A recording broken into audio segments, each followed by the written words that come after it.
sahabat terkasih dimanapun Anda berada, salam sehat dan penuh sukacita. Bersyukurlah kita senantiasa karena begitu besar rahmat dan kasih setia Allah yang melimpah.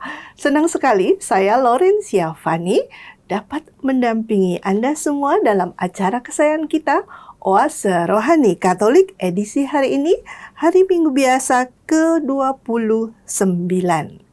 Bersama kita sudah hadir di studio Romo Jimmy Hendrik Nomad OFM. Selamat datang Romo.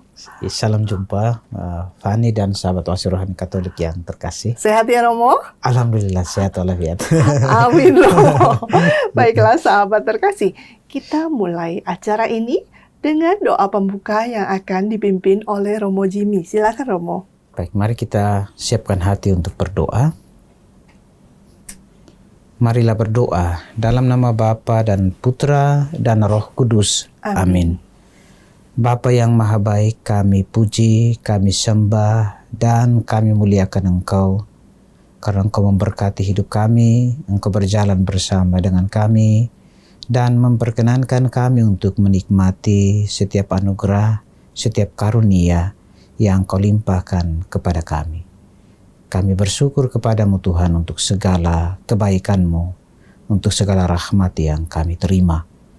Terutama kami bersyukur karena pada kesempatan ini Engkau beri kami kesempatan untuk boleh berjumpa dengan Engkau yang berfirman kepada kami.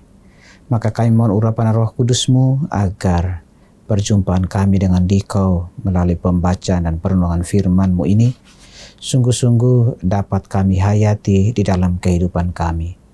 Urapilah kami, ya Bapa yang baik, dengan Roh-Mu yang kudus.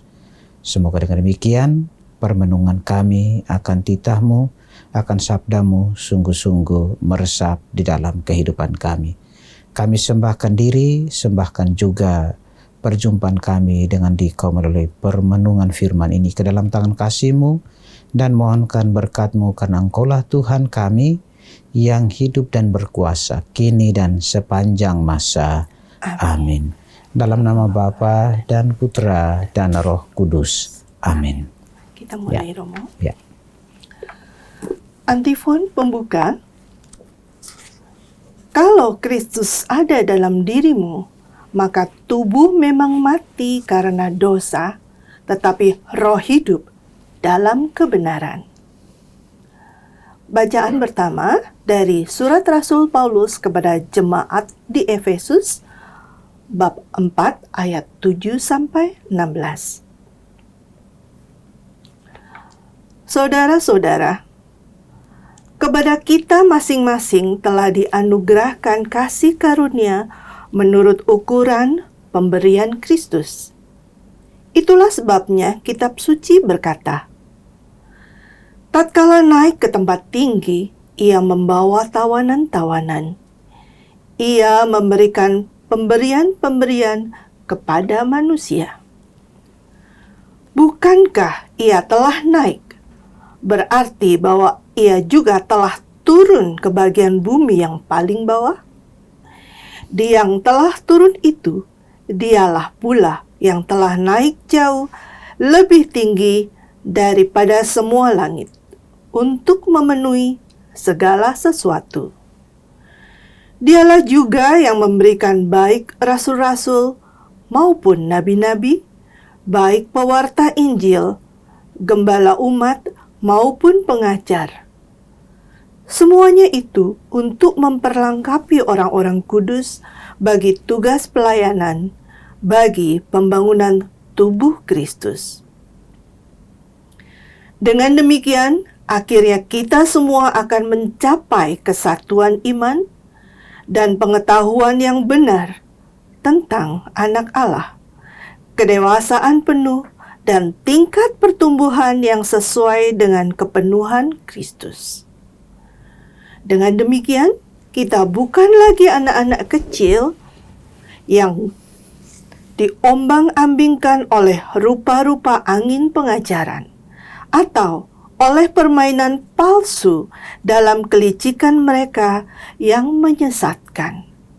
Sebaliknya, dengan berpegang teguh pada kebenaran dalam kasih, kita bertumbuh dalam segala hal menuju Kristus Sang Kepala. Daripadanya seluruh tubuh menerima pertumbuhannya guna membangun diri dalam kasih. Itulah tubuh yang rapi tersusun dan diikat menjadi satu oleh pelayanan semua bagiannya, sesuai dengan kadar pekerjaan tiap-tiap anggota. Demikianlah sabda Tuhan.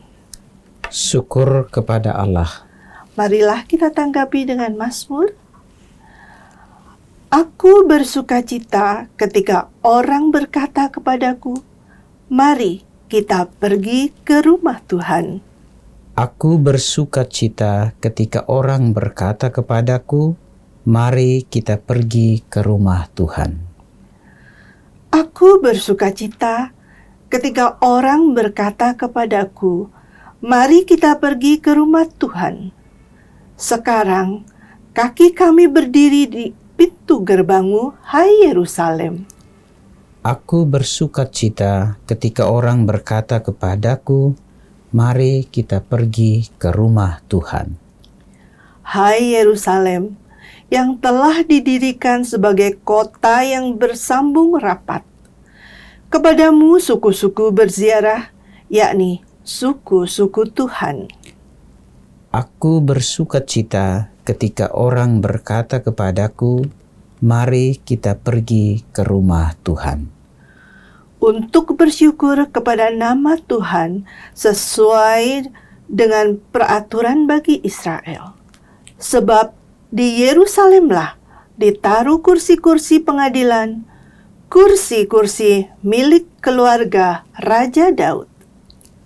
Aku bersukacita ketika orang berkata kepadaku, mari kita pergi ke rumah Tuhan.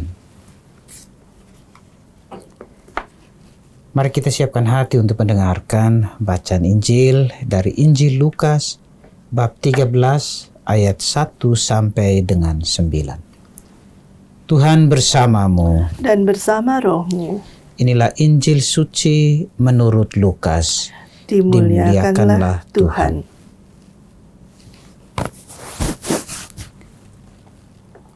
Pada waktu itu, beberapa orang datang kepada Yesus dan membawa kabar tentang orang-orang Galilea yang dibunuh Pilatus, sehingga darah mereka tercampur dengan darah kurban yang mereka persembahkan. Berkatalah Yesus kepada mereka, sangkamu orang-orang Galilea ini lebih besar dosanya daripada semua orang Galilea yang lain karena mereka mengalami nasib itu? Tidak, kataku kepadamu. Tetapi jikalau kalian tidak bertobat, kalian semua pun akan binasa dengan cara demikian. Atau sangkamu ke-18 orang yang mati ditimpa menara dekat Siloam lebih besar kesalahannya daripada semua orang yang lain yang tinggal di Yerusalem? Tidak, kataku kepadamu. Tetapi jikalau kalian tidak bertobat, kalian pun akan binasa dengan cara demikian. Kemudian Yesus menceritakan perumpamaan ini. Ada seorang mempunyai sebatang pohon ara yang tumbuh di kebun anggurnya. Ia datang mencari buah pada pohon itu, tetapi tidak menemukannya. Maka berkatalah ia kepada pengurus kebun anggur itu, sudah 3 tahun aku datang mencari buah pada pohon ara itu, namun tidak pernah menemukannya. Sebab itu tebanglah pohon ini. Untuk apa pohon itu hidup di tanah ini dengan percuma? Pengurus kebun anggur itu menjawab, Tuhan, berikanlah pohon ini untuk tumbuh selama 1 tahun ini lagi. Aku akan mencangkul tanah sekelilingnya dan memberi pupuk kepadanya. Mungkin tahun depan akan berbuah. Jika tidak, tebanglah. Demikianlah sabda Tuhan. Terpujilah Kristus. Sahabat Oase Rohani Katolik yang terkasih, sudah kita simak bersama firman Tuhan. Sekarang marilah kita menyimak perpenungan yang akan disampaikan oleh Romo Jimmy. Baik Romo, apa poin apa yang kita bisa dapatkan di bacaan kita mulai dari bacaan pertama ya Romo ya? Ya, silakan pertama. Romo.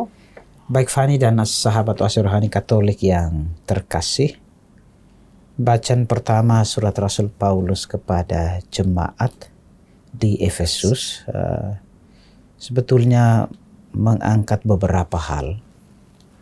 Pertama, bagaimana dorongan dari Paulus kepada jemaat di Efesus itu untuk mencapai apa yang disebutnya sebagai kepenuhan Kristus. Kepenuhan atau kesempurnaan di dalam Kristus, di dalam tubuh Kristus sendiri.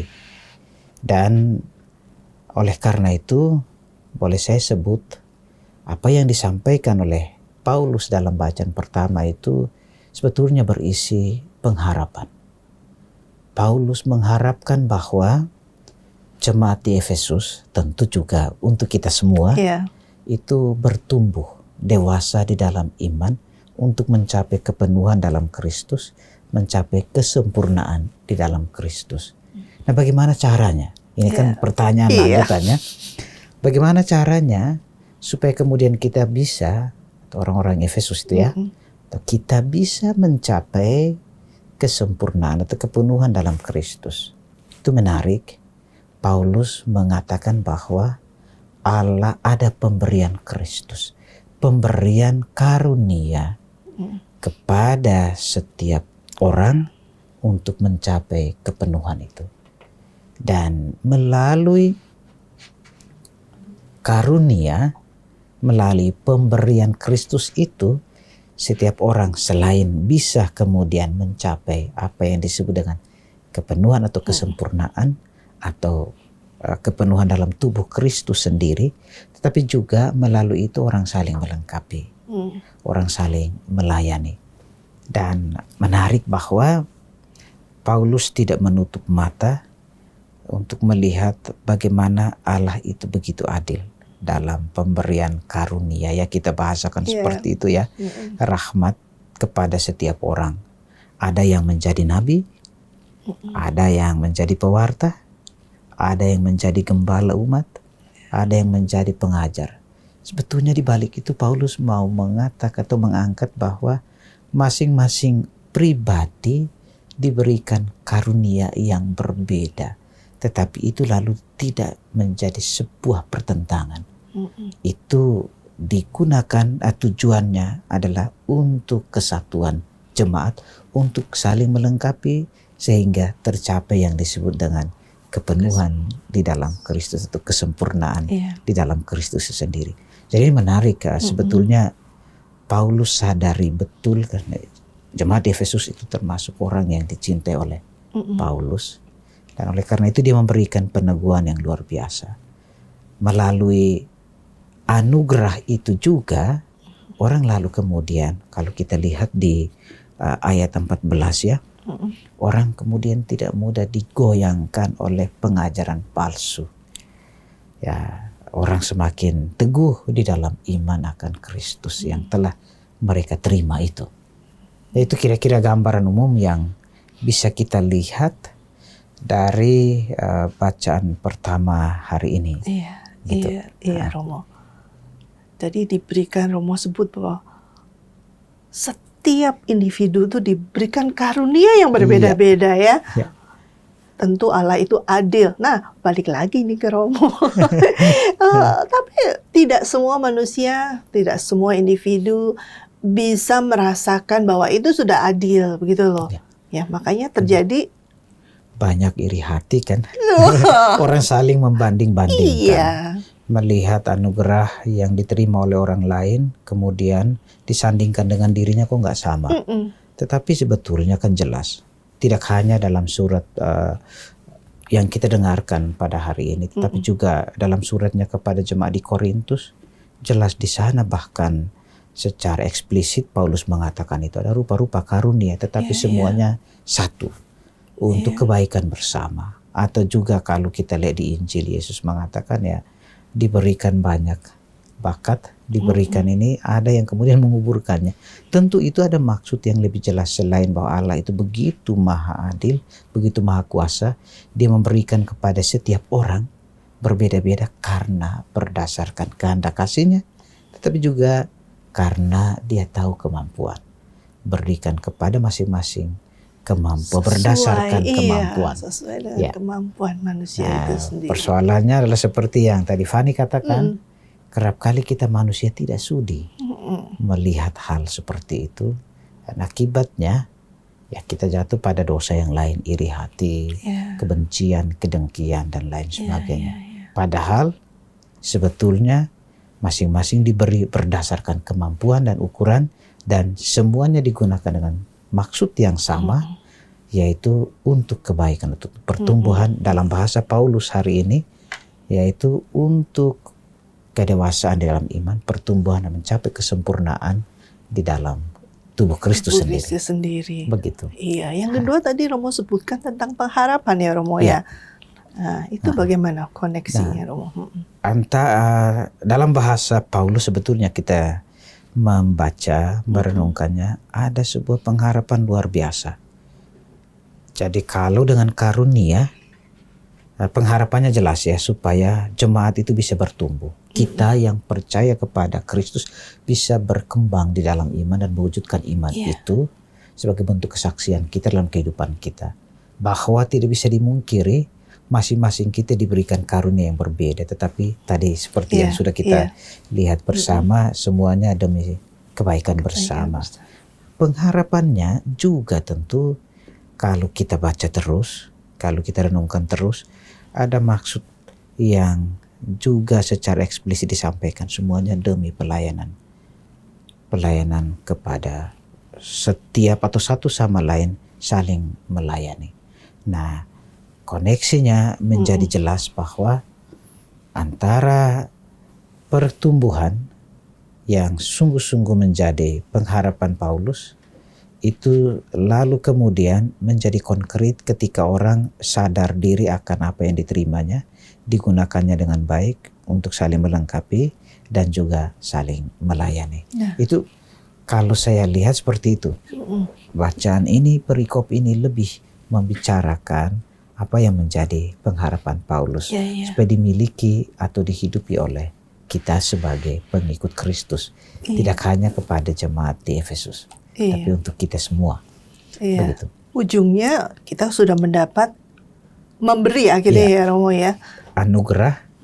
Saya yakin bahwa kita semua orang Kristiani, orang Katolik tahu yang namanya karunia itu jelas dianugerahkan oleh Allah secara cuma-cuma. Dan oleh karena itu juga kita harusnya juga dengan cuma-cuma menganugerahkannya, memberikannya kepada orang lain dalam bentuk pelayanan misalnya. Tapi kerap kali kan yang terjadi justru kemudian kita menghaki itu. Atau juga tadi seperti yang tadi diangkat oleh Fani, kita begitu sulit untuk melihat orang lain berkembang atau orang lain memiliki hal yang menurut ukuran kita manusia jauh lebih baik ketimbang kita. Kita membanding-bandingkan. Kita jatuh kepada iri hati, kedengkian, begitu. Iya Romo. Kamu sudah dapat, kenapa kamu diem aja gitu kan ya? Bagi dong. Gitu. Romo, saya pengen tahu nih, apa sih alasannya? Emang Tuhan tuh begitu berkuasa dan penuh kasih. Alasannya apa sih Romo? Sebenarnya Tuhan itu memberikan karunia yang berbeda-beda. Ya, mungkin sebelum menjawab itu ini menarik. Karena kerap kali orang mengatakan Tuhan gak adil. Itu ditelisik dari kacamata manusia. Tuhan itu gak baik. Kalau dikatakan Tuhan baik, kenapa dia beri saya seperti ini? Atau kenapa kemudian saya harus mendapatkan tantangan dan kesulitan ketimbang orang lain. Nah, pertama tadi sudah kita sebutkan bersama sebetulnya. Tuhan itu adil. Tuhan itu maha baik.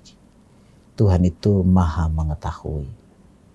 Maka ketika dia menganugerahkan kepada kita karunia, rahmat yang mungkin dalam bahasa kacamata kita tidak kacamata kita sebagai manusia itu tidak adil karena berbeda-beda.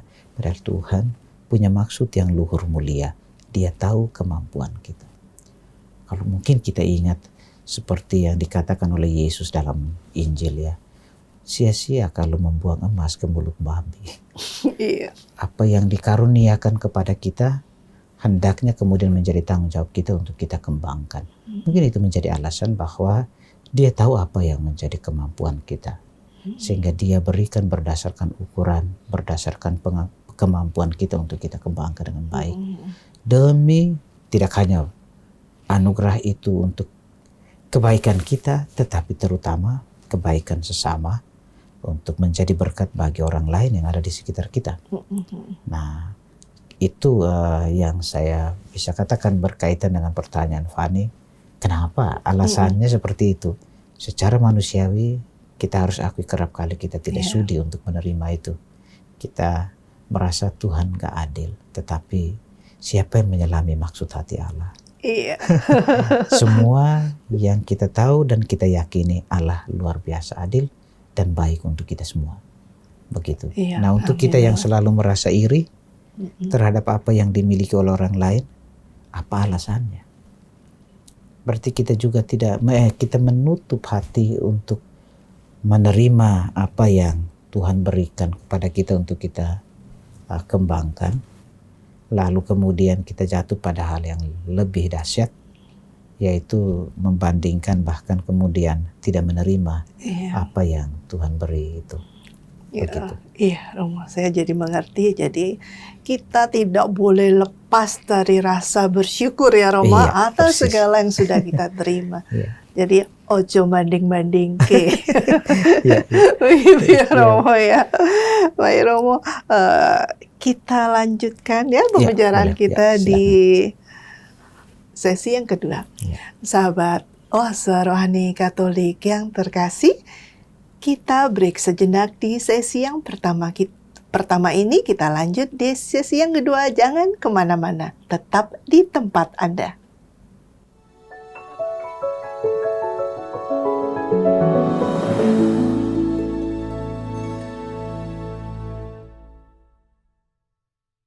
Sahabat terkasih, terima kasih untuk kesetiaan Anda masih bersama kami, Romo Jimmy dan saya Fani di acara kesayangan kita, Oase Rohani Katolik. Sebelum kita lanjutkan perbincangan kita, bagi Anda yang ingin mengemukakan usul, dapat menuliskan pesan Anda ke email kami di orkkaj2021@gmail.com atau nomor telepon WhatsApp 0881 0251 334 38. Baik Romo, kita lanjutkan ya. Kita sudah menuju ke bacaan Injil ya. Bacaan Injil. Injil Lukas, Romo. Apa nih Romo yang kita bisa petik dari perikop dalam Injil hari ini?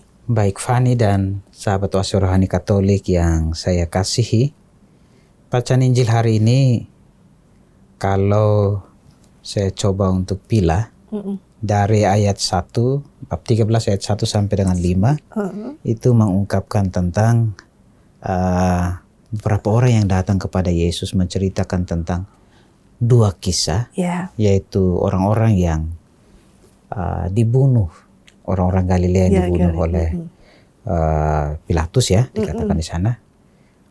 Tetapi juga Yesus menambahkan tentang apa yang menimpa orang-orang, ke-18 orang itu yang dialami oleh mereka, kematian atau kejadian yang tragis. Dan yang kedua, dari dua kisah itu, penekanan Yesus, penegasan Yesus kepada mereka yang datang, para murid dan orang-orang yang datang berkisah seakan-akan mereka menjadi orang yang paling baik. Dibandingkan dengan orang yang mati terbunuh atau mati tertimpa menara dekat Siloam itu. Nah, itu kemudian jelas bahwa kepada semua diarahkan kepada perumpamaan tentang pohon ara itu. Saya mau mengatakan hal ini. Dari kisah bab 1 ayat 1 sampai dengan 5 itu kita bisa menangkap kebiasaan yang mungkin ini juga sudah turun-temurun terjadi. kerap kali kita melihat musibah, kejadian tragis yang dialami oleh orang lain, itu kita kemudian mengatakan itu terjadi karena kesalahan mereka, karena dosa mereka, atau bahkan karena murka Allah atas dosa turunan mereka, katakanlah seperti itu. Sehingga kemudian Yesus membuka kesadaran mereka. Kenapa kamu harus kemudian melihat apakah mereka jauh lebih, orang-orang Galilea misalnya, jauh lebih baik daripada mereka yang dibunuh itu. Sangkamu mereka jauh lebih berdosa misalnya. Dan itu kemudian membuka kesadaran pemahaman yang berkembang di masyarakat Yahudi ketika itu, dengan kemudian mengatakan kamu harus, dengan kejadian yang dialami oleh orang lain, musibah yang dialami orang lain, itu menjadi cermin buatmu untuk bertobat. Kamu bersyukur bahwa kamu tidak mengalami hal seperti itu berarti kamu diberi kesempatan untuk membenahi diri. Maka masuklah perumpamaan tentang pohon ara itu. Mau ditebang, tetapi yang merawat menjaga, biarkan dulu. Setahun lagi kalau toh dia tidak ini baru ditebang. Semangat pertobatanlah yang mau dikatakan oleh Tuhan Yesus dalam bacaan Injil hari ini. Fani dan sahabat Australian Katolik yang saya kasih. Begitu. Jadi kalau tidak ada kutuk ya, Rom? Persis. Itu yang kerap kali kan, dan bukan hanya kerap kali meskipun kita mengimani Yesus, kita sebagai seorang Katolik, sebagai seorang Kristiani, itu kerap kali kita jatuh pada itu. Ini kutuk, padahal di dalam ajaran kita tidak ada yang namanya kutuk atau karma. Gitu. Tapi salah orang tua kita. Persis. Jadi Yesus mau mengatakan hal itu, bahwa kita tidak punya urusan sebetulnya untuk menghakimi, untuk menjudge orang bahwa itu terjadi karena dosamu, karena salahmu, ya tanggung resikomu, rasain lu.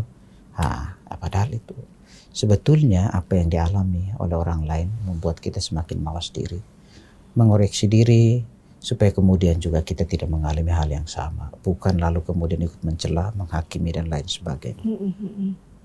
Begitu. Iya. Nah kalau kita balik lagi di bacaan Lukas ini ya Romo ya, yang meminta kepada Yesus itu mewakili siapa sih Romo? Jelas tadi persis, beberapa orang datang kepadanya. Nah orang-orang itu, kalau ini kan sebetulnya kepada ilmu tafsir, orang-orang itu adalah orang-orang Galilea, yang juga kerap kali mereka ikut memberikan ujian pertanyaan, mencoba Yesus dengan berbagai macam hal. Tetapi juga mereka menempatkan diri sebagai orang yang lebih baik ketimbang orang lain. Merasa lebih tinggi, lebih kudus lah. Karena dalam skop orang-orang Galilea yang mati terbunuh karena dosa, mereka jauh lebih baik karena selamat dan tidak dibunuh misalnya, seperti itu kan. Jadi mereka juga kalau refleksi lebih lanjut ya, mereka mewakili kita juga sebetulnya, yang memiliki pemikiran yang sama seperti mereka terhadap apa tantangan dan kesulitan yang dialami oleh orang lain. Ya kita kan biasanya mudah untuk menjudge, mudah untuk mengatakan itu karena akibatmu sendiri, kamu tanggunglah akibatmu, itu karena perbuatanmu, jadi itu sekarang yang kamu tuai. Tabur tuai ya Romo. Tabur tuai seperti itu, begitu. Dan kita bahkan sering kali loh, bukan cuman ya itu akibat, tapi enggak, malah nyukurin. Ya persis. Jadi atau kerap kali saya katakan bagi kita bahkan senang melihat orang lain susah melihat orang lain senang, dan kita bersyukur sekali kalau orang yang seperti itu kemudian mengalami. Gua gitu kan ya. Iya.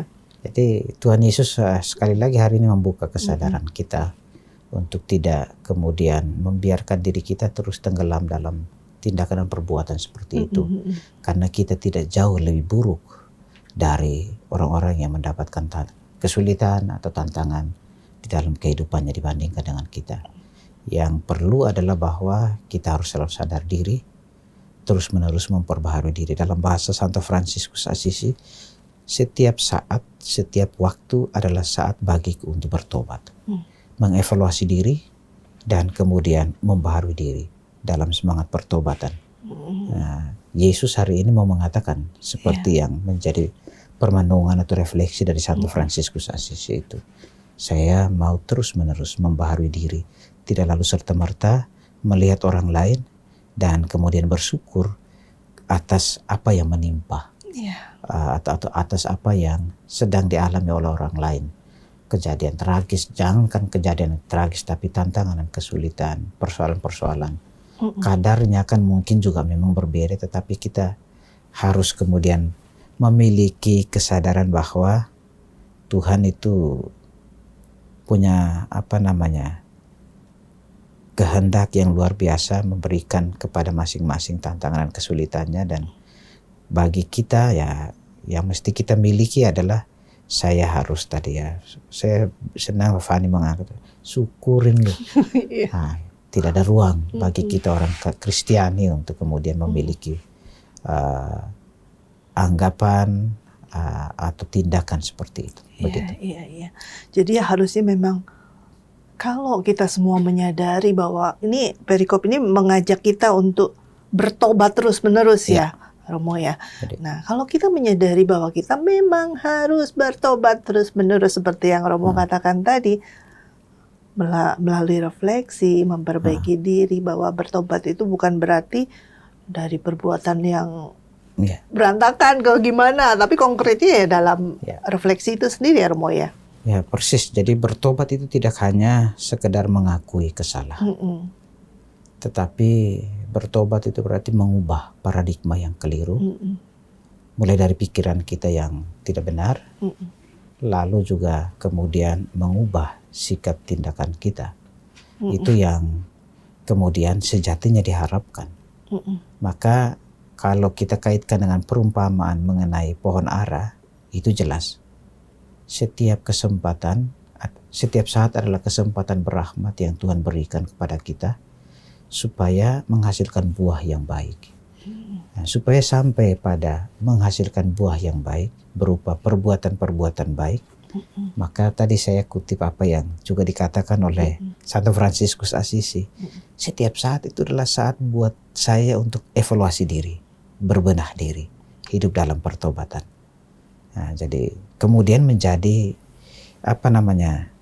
makanan saya setiap hari, hidup terus menerus dalam pertobatan, mengubah hidup saya. Jadi bertobat tidak hanya yaudah saya udah salah dan saya enggak ini, tetapi itu harus membuat transformasi diri, perubahan diri dalam kehidupan kita, sehingga dengan demikian ada buah-buah kebaikan yang kita hasilkan, yang juga menjadi berkat buat orang lain yang ada di sekitar kita. Ya, begitu. Sekecil apapun itu harus ada buah. Iya.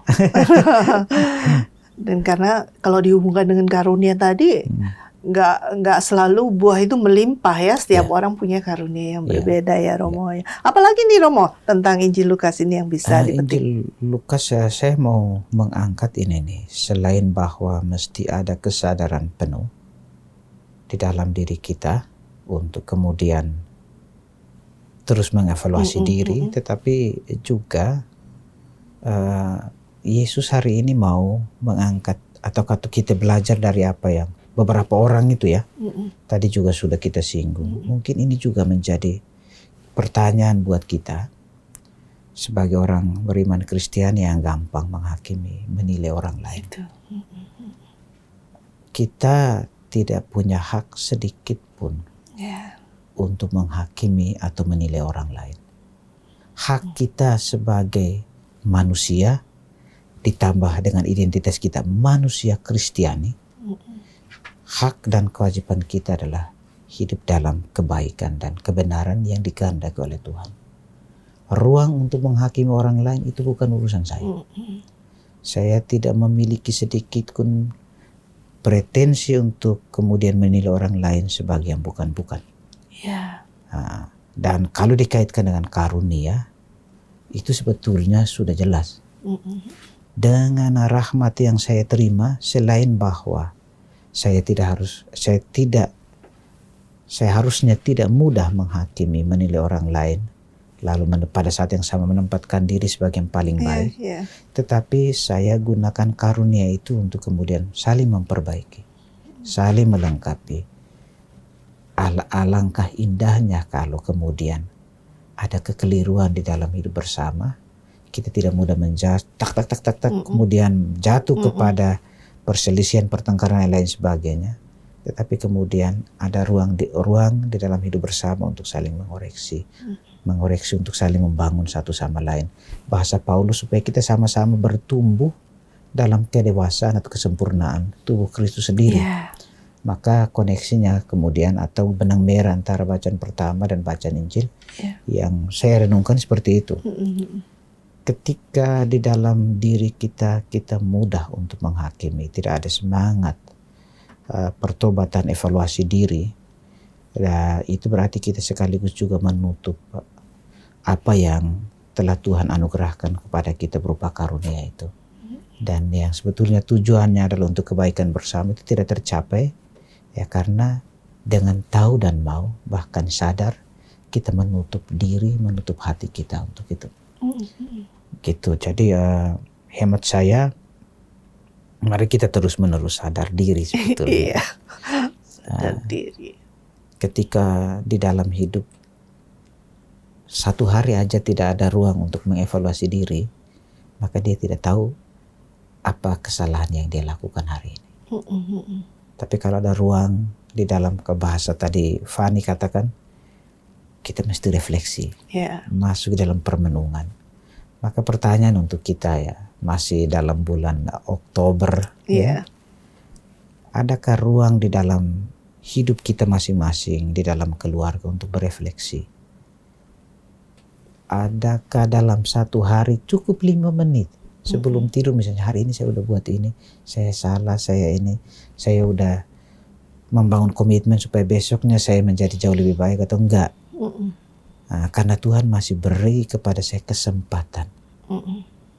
Atau dalam bahasa saya, seandainya coba masukkan dalam pikiran dan permenungan kita, hari ini, detik ini adalah saat terakhir buat saya yang mau ditebang dalam bahasa Injil.